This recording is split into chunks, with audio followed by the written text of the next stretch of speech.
හැලෝනේ කොහමද? අදත් ඔයගොල්ලන්ට දැනුමට යමක් එකතු කරන්න ආවේ. අද මම ඔයගොල්ලන්ට කියලා දෙන්නම් ජපානයේ විශේෂම සුප් එකක් ගැන.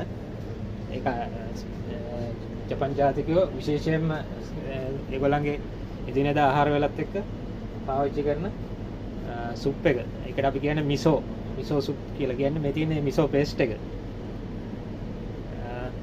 මේ කිලෝ එකේ පැකට් එක එන්නේ මේ අපි අද පාවිච්චි කරන්නේ මේ white miso. මම පාවිච්චි කරන්නේ white miso.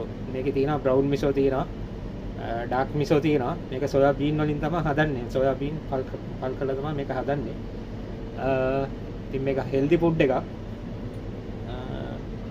ඉතින් මම ඔයගොල්ලන්ට පෙන්නන්නම් දැන් මම මේ paste එක දාලා තියෙන්නේ. මේකට dashi add කරලා තියෙනවා. miso paste එක add කරලා තියෙනවා. dashi powder add කරලා තියෙනවා. mirin add කරලා තියෙනවා. sake add කරලා තියෙනවා.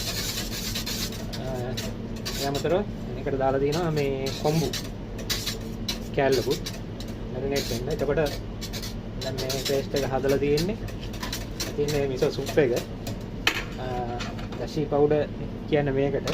මේක මේ මාළුන්ගෙන් හදන පවුඩර් එකක්. dashi powder. ඉතින් ඊට පස්සේ මම පෙන්නන්නම් ඒ මිසෝ සුප් එකට අපි කන්ඩිමන්ට්ස් තියෙනවා දාන වර්ග. මේ කියන්නේ මේ තියෙන්නේ ජපනීස් තෝපු. මේක අනිවාර්යයෙන්ම දානවා. මේ තියෙන්නේ තෝපු. එතකොට මේ තියෙන්නේ තවත් සීවිඩ් එකක්. මේකට කියන්නේ වකාමේ.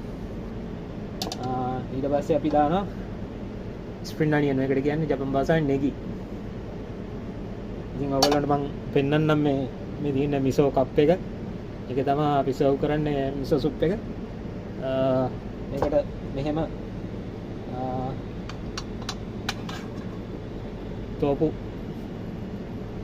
කෑලි 4ක් කොහොම දාලා මෙහෙම වකාමේ දානවා. මේ වකාමේ මෙහෙම පෙන්නුවට මේක අපි සුප් එක දැම්මට පස්සේ විනාඩි 10ක් විතර යනකොට මේවා දිගෑරෙනවා. මේ සීවිඩ් එක. මේ පොඩි ප්‍රමාණයක් දාන්න ඕනේ. ඊට පස්සේ ලොකුවට මේක දිගෑරලා ගොඩක් වෙනවා. ඊට පස්සේ මෙහෙම නෙගි ටිකක් ස්ප්‍රින්ග් අනියන් ටිකකුත් දානවා. දැන් මේ කන්ඩිමන්ට්ස් ටික දාලා තියෙන්නේ. ඊට පස්සේ කරන්නේ දැන් මේ හදාගත්ත සුප් එක මෙහෙම මික්ස් කරගත්ත එක තියෙනවානේ. මේකෙන් ඇරලා මේ හැන්දෙන් මේ මිසෝ සුප් එකට දාගන්නවා.